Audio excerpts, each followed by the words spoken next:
हाय, कैसे हैं आप लोग। कल अपील हम लोग पढ़े थे।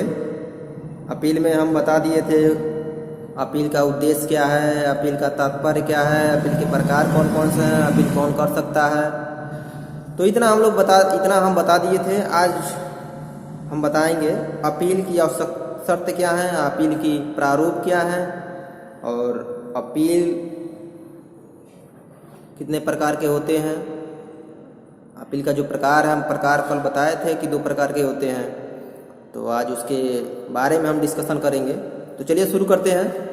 अपील की आवश्यक शर्त। अपील की आवश्यक शर्त क्या है? तो सिविल प्रक्रिया संहिता 1908 की अंतर्गत अपील करने के लिए निम्नलिखित शर्तों को पूरा होना चाहिए। क्या क्या शर्त है? पहला शर्त है कि कार्रवाई की विषय वस्तु डिक्री होनी चाहिए। कार्रवाई की विषय वस्तु जो है वो डिक्री होनी चाहिए। और दूसरा ये बता रहा है कि दिए गए विनिश्चयों से किसी पक्षकार के ऊपर प्रतिकूल प्रभाव पड़ने की संभावना होनी चाहिए। दिए गए विनिश्चयों से किसी पक्षकार के ऊपर प्रतिकूल प्रभाव पड़ने की संभावना होनी चाहिए। अपील का प्रारूप देखिए क्या बता रहा है। अपील का प्रारूप आदेश ऑर्डर 41 रूल 1 क्लास 1 में बताया है कि अपील दाखिल करने के लिए एक प्रपत्र की आवश्यकता होती है, जिसे हम कहते हैं अपील का ज्ञापन।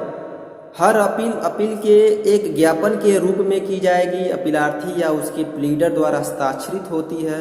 ज्ञापन के साथ उस डिक्री की एक प्रति होती है जिसके विरुद्ध अपील की जाती है। अपील के लिए सबसे महत्वपूर्ण, जब अपील आप दाखिल करेंगे तो एक प्रपत्र की आवश्यकता होती है जिसे हम कहते हैं अपील का ज्ञापन, अपील मेमोरेंडम। तो अपील का ज्ञापन कहते हैं।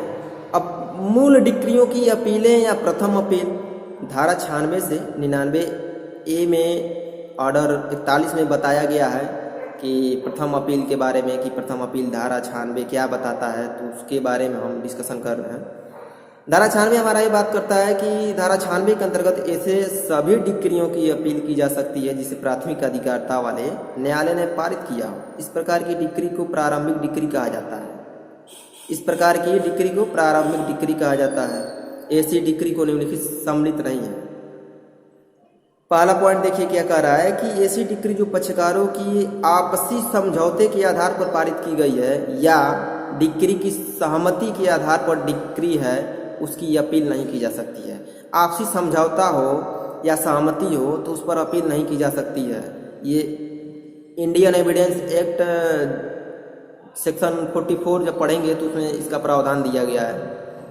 दूसरी चीज ये करे कि ऐसा कोई भी डिक्री जो लघुवाद न्यायालय द्वारा पारित की गई है तथा वाद की विषय वस्तु की मूल्यांकन 10,000 रुपये से अधिक न हो, इस प्रकार की डिक्री को अपील नहीं की जा सकती है। और तभी अपील होगी जब उसमें कोई विधि प्रश्न उत्पन्न हो। तो 10,000 रुपये के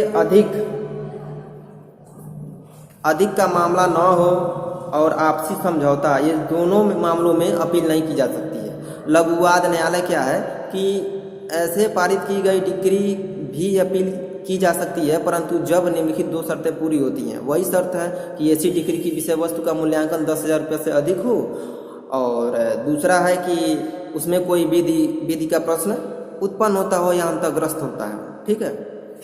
इसमें एक नोट करने की बात है कि दोनों शर्तों में केवल एक की मौजूदगी अपील के लिए या अपील किए जाने की आवश्यकता को पूर्ति करेगा।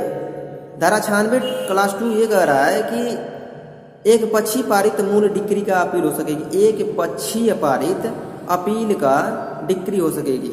एक पक्षी पारित मूल डिक्री, ठीक है, एक पक्षी पारित मूल डिक्री का अपील हो सकेगी।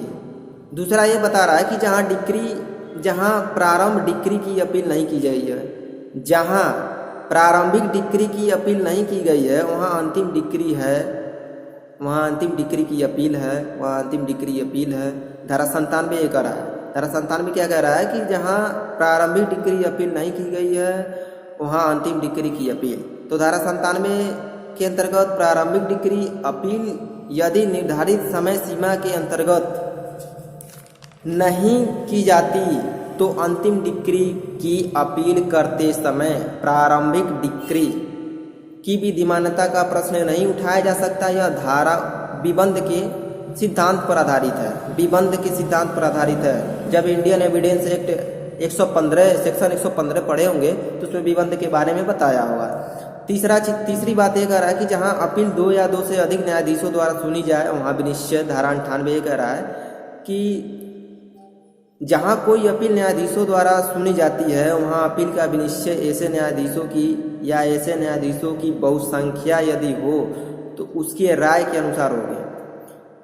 क्लास 2 देखते हैं, धारा 98 क्लास 2, जहां ऐसी संख्या नहीं है जो अपीली डिक्री के फेरफार या उसे उलटने वाले निर्णय से सहमत हो, वहां ऐसी डिक्री पुष्ट कर दी जाती है। 98 क्लास 2 ये कह रहा है कि यदि अपील सुनने वाले न्यायाधीशों में किसी प्रश्न पर मतभेद है तो उस प्रश्न का विनिश्चय उसी न्यायालय के किसी अन्य न्यायाधीश पीठ द्वारा किया जाएगा। चौथी बात ये कह रहा है कि जहां डिक्री पारित करते समय कोई अनियमितता इत्यादि की गई हो, अनियमितता धारा 99 ये कह रहा है कि कोई भी डिक्री जिसके विरुद्ध अपील की गई है उसे निम्नलिखित कारणों से या आधारों पर न तो उल्टी जाएगी, न ही उसमें सारभूत फेरफार किया जाएगा और न ही कोई मामला अधीनस्थ न्यायालय जिसकी डिक्री के विरुद्ध अपील की गई हो प्रतिप्रेषित किया जाएगा। पहला पॉइंट डालिए, पक्षकारों का कुछ संयोजन या असंयोजन। बी है वाद हेतुकों का कुछ संयोजन या असंयोजन। सी है अधीनस्थ न्यायालय जिसकी डिक्री के विरुद्ध अपील की गई है कि कार्रवाइयों में ऐसा गलती, त्रुटि या अनियमितता जिसके मामले में गुण या न्यायालय की अधिकारिता पर प्रभाव नहीं पड़ता। अधीनस्थ न्यायालय की किसी कार्रवाई में पद गलती या त्रुटि या अनियमितता के अंतर्गत वाद का हस्ताक्षर और सत्यापन जैसा आदेश 6 नियम 14 और 15 में बताया गया है उसके अंतर्गत आता है। कोई भी त्रुटि हो, अनियमितता हो या उससे संबंधित हो, गुण हो अगुण हो या न्यायालय की अधिकारिता पर प्रभाव नहीं पड़ता है। अधीनस्थ न्यायालय की किसी कार्रवाई में पद गलती या त्रुटि या अनियमितता के अंतर्गत वाद पत्र का हस्ताक्षर और सत्यापन जैसा आदेश 6 में रूल 14-15 में बताया गया है। यही है। तो प्रथम अपील के बारे में हम लोग जान गए। प्रथम अपील क्या होता है, कौन कर सकता है, उसका उद्देश्य क्या है, प्रारूप क्या है, तात्पर्य क्या है, कैसे इसको हम दाखिल करेंगे। तो प्रथम अपील के बारे में हम जाने। नेक्स्ट हम सेकेंड अपील जो द्वितीय अपील है उसके बारे में हम पढ़ेंगे। तो आज के लिए इतना ही, थैंक यू। और हाँ, अगर मेरा वीडियो अगर अच्छा लगे तो लाइक, सब्सक्राइब और शेयर ज़रूर कीजिए। Thank you.